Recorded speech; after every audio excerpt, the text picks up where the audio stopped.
Hi friends, Group 2 மெயின்ஸ்க்காக எல்லாரும் previous year question book வந்து கேட்டிருந்தீங்க. நம்ம வந்து Group 2A மெயின்ஸ்க்கு வந்து போட்டிருந்தோம். Group 2 மெயின்ஸ்க்கு கொஞ்சம் ரெடி பண்ணிட்டு வந்தோம். பட் ஃபுல்லாக கம்ப்ளீட் ஆக்க முடியல. ஸோ அதனால நான் வந்து இப்போதைக்கு உங்களுக்கு எக்ஸாமுக்கு தேவையான ஒரு 20 டாபிக்ஸ் வந்து எடுத்து நம்ம ஃப்ரீ மெட்டீரியல் செக்ஷனில் வந்து கொடுத்துருக்கேன். ஸோ இந்த கொஸ்டின்ஸ் எல்லாம் கிட்டத்தட்ட ஒரு 140 questions mains question topic wise சில இம்பார்ட்டன்ட் டாபிக்ஸ் ரெடி பண்ணி இதில் வந்து ஆட் பண்ணியிருக்கேன். ஸோ இதில் வந்து டாபிக் 1லேருந்து டாபிக் 10 வரைக்கும் அப்லோட் பண்ணியிருக்கேன். டாபிக் 20 வரைக்கும் ஈவினிங்குள்ளே அப்லோட் பண்ணிவிடுவேன். ஸோ இதை வந்து ரெஃபர் பண்ணுங்கள். இப்போ இந்தியன் நேஷனல் மூமெண்ட் அப்படின்னு நீங்கள் எடுத்துக்கிட்டிங்கன்னா அது ரிலேட்டட் வந்து கண்டென்ட் வந்து உங்களுக்கு இருக்கும். ஸோ இதில் வந்து உங்களுக்கு வந்து கொஸ்டின் அது எந்த இயரு என்ன எக்ஸாம் இதில் வந்து நம்ம குரூப் 2 மெயின்ஸாக இருந்தாலும் நம்ம வந்து குரூப் 1 டூரிசம் டிஇஓ இந்த மாதிரி எல்லா எக்ஸாம்ஸோடைய மெயின்ஸ் கொஸ்டின்ஸும் தான்.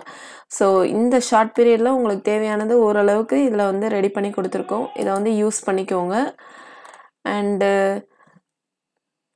இன்னொரு இது என்ன பார்த்தீங்கன்னா நம்மளுடைய how to prepare group 2 mains answer writing strategy course அதை வந்து நான் ஃப்ரீயாக வந்து இந்த ஒரு 10 டேஸ்க்கு வந்து வச்சுருக்கேன். ஸோ நீங்கள் வந்து இதை வந்து யூஸ் பண்ணிக்கலாம். இதில் வந்து ஜென்ரல் கோர்ஸ் டீட்டெயில்ஸ் இதில் மெயினாக வந்து உங்களுக்கு வந்து ஆன்சர் ரைட்டிங் ஸ்ட்ராட்டஜிஸ் வந்து இருக்கும். Notes making answer writing strategy அதுக்கப்புறம் சப்ஜெக்ட் வைஸ் எப்படி நோட் மேக் பண்ணுறது அண்ட் கரண்ட் அஃபேர்ஸ் எப்படி படிக்கணும். பட் லாஸ்ட் டைமில் நீங்கள் எதையும் போட்டு ரொம்ப ப்ரெஷர் பண்ணிக்காதீங்க. இதில் சிலது வந்து ஆன்சர் ரைட்டிங் ஸ்ட்ராட்டஜி மட்டும் கொஞ்சம் பார்த்து உங்களோட ஆன்சர் ரைட்டிங் ஸ்கில்லை வந்து இம்ப்ரூவ் பண்ணிக்கோங்க.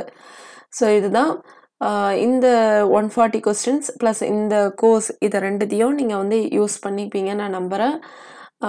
ரொம்ப எதையுமே கடைசியாக போட்டு ப்ரெஷர் பண்ணிக்காதீங்க. இந்த கொஸ்டின்ஸில் உள்ள கண்டென்ட்டை கூட நீங்கள் ரொம்ப எடுத்துக்கணும் தான் இல்லை. இந்த கொஸ்டின்ஸை வந்து பார்த்துட்டு ஓகே இந்த டாப்பிக்கில் இந்தியன் நேஷனல் மூமெண்ட்டில் இந்தந்த ஏரியாவில் வந்து கேட்குறாங்களா அந்தந்த ஏரியாவை கொஞ்சம் அதிகமாக ஃபோக்கஸ் பண்ணிக்கோங்க. நம்ம வந்து ஒரு 20 டாபிக் சூஸ் பண்ணதே ஃபுல்லாக வந்து ஒவ்வொரு சப்ஜெக்ட்லேயும் ஒரு 4-5 டாபிக் இம்பார்ட்டண்ட் இருக்கும். அதை பேஸ் பண்ணி தான் எடுத்திருக்கேன்.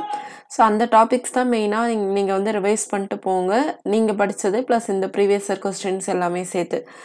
ஸோ இதுதான் இதை வந்து எப்படி அக்சஸ் பண்ணுறதுன்றது நிறைய பேருக்கு வந்து தெரிய மாட்டுது. நம்ம இதில் வந்து ஃப்ரீ மெட்டீரியல்னு நம்ம ஆப்பில் ஃப்ரீ மெட்டீரியல்னு இருக்கும். ஸோ அதில் போனீங்கன்னா இது எல்லாமே அவைலபிளாக இருக்கும்.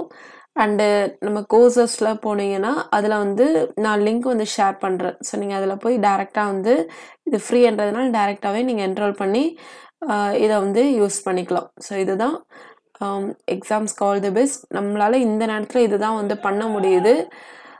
ஸோ நீங்கள் எல்லாரும் நல்லா பண்ணுவீங்கன்னு நான் நம்புகிறேன். தேங்க்யூ.